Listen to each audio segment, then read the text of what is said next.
Hey YouTubers, it's Charlie. So this is going to be my Arrow episode 7 video, all about Cupid, but I also have some new pictures for Laurel in her black canary costume and some details on the Flare, the Flash vs. Arrow crossover. So I'm going to start with the Cupid stuff first. You may remember her as young Mary Winchester from Supernatural. Careful for spoilers if you haven't seen it yet, but starting with top 5 moments from the episode. Number 5, Cupid flashback.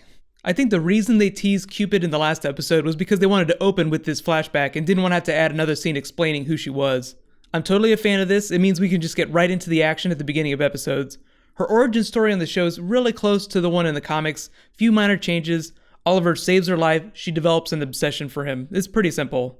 In the comics, she used to be special forces and went through some special experiments that made her super strong. On the show, they made her a former police officer, and she didn't have any special powers. The reason why she was such a good fighter is because of all that police training.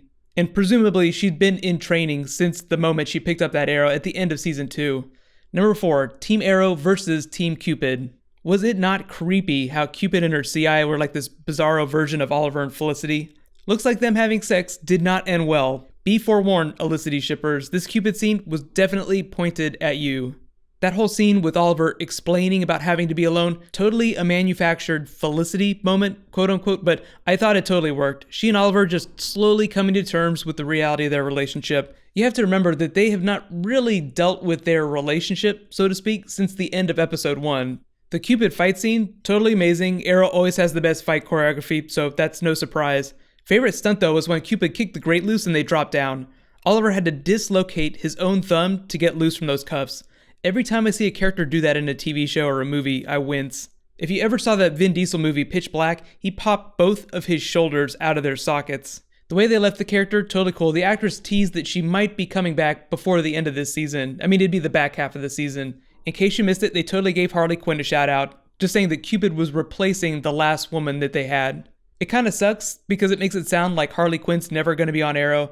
They're making the new Suicide Squad movie, so that might be why they made that reference. It might just be them saying, no, we're not going to be doing Harley Quinn because the movie's doing Harley Quinn.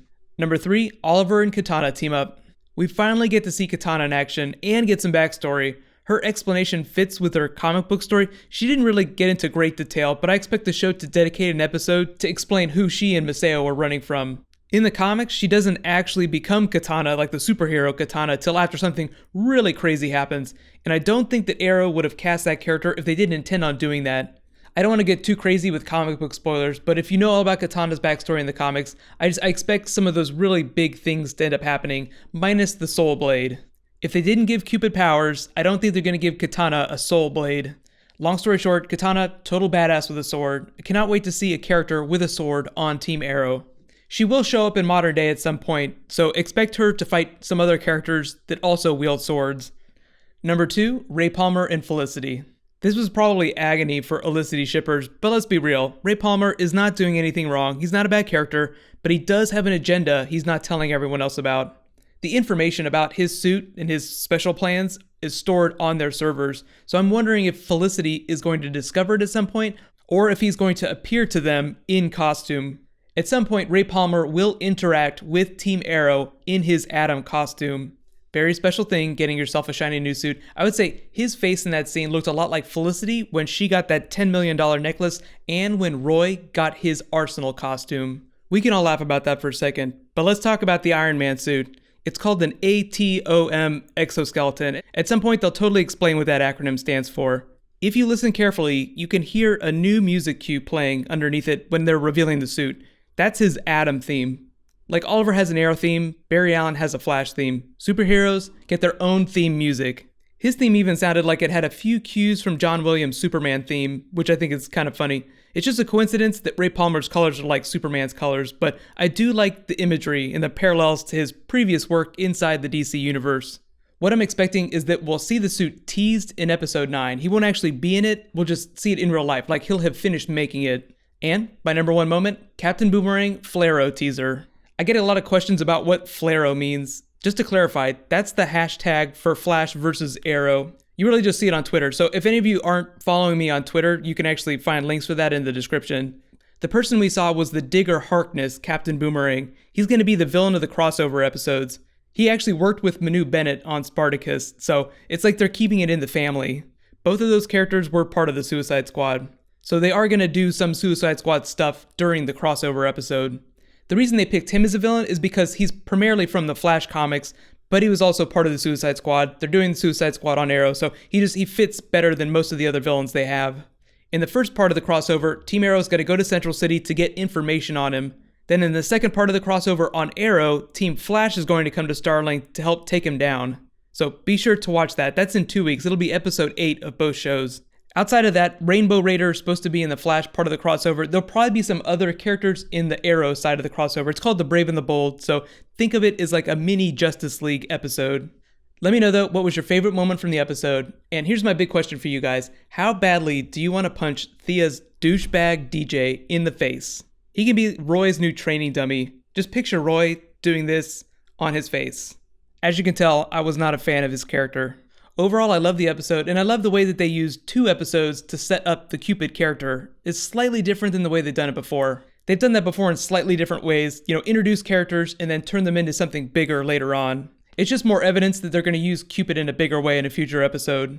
Brandon Routh doing an amazing job so far, playing this hero character who's trying to be very mysterious, keeping all these secrets.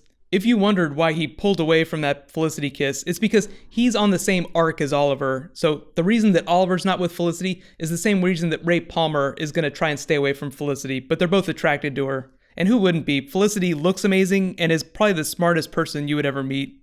I know some of you might not have warmed up to him yet, but I think we'll get a lot more of him in the back half of the season. I think the tipping point is going to be when that suit hits daylight, like the minute he starts running around doing extracurricular things inside the super suit.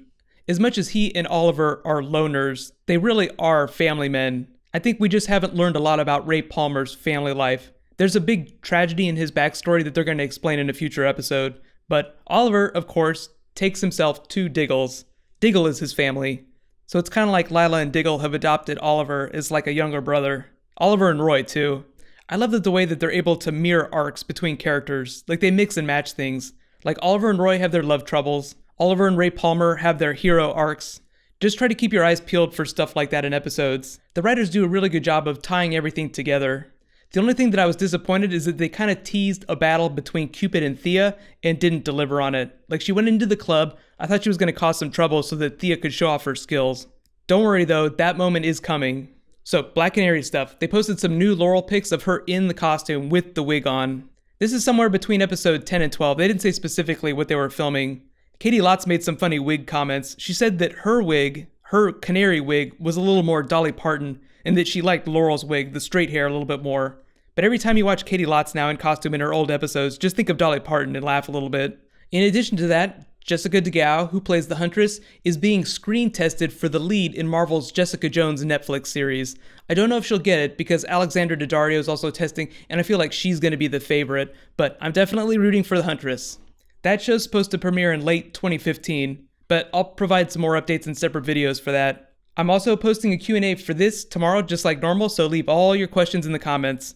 So in case you haven't seen in my other videos, YouTube gave me a new beta feature to test out. If you're watching this on your mobile phone or on a tablet, there are new links that you can click on up here. It's the same as the links over here, which are always going to be the same. So right now you can click here to catch up on Arrow and click here to catch up on The Flash this week. Thank you so much for watching. So let's all high five. I'll see you guys tomorrow.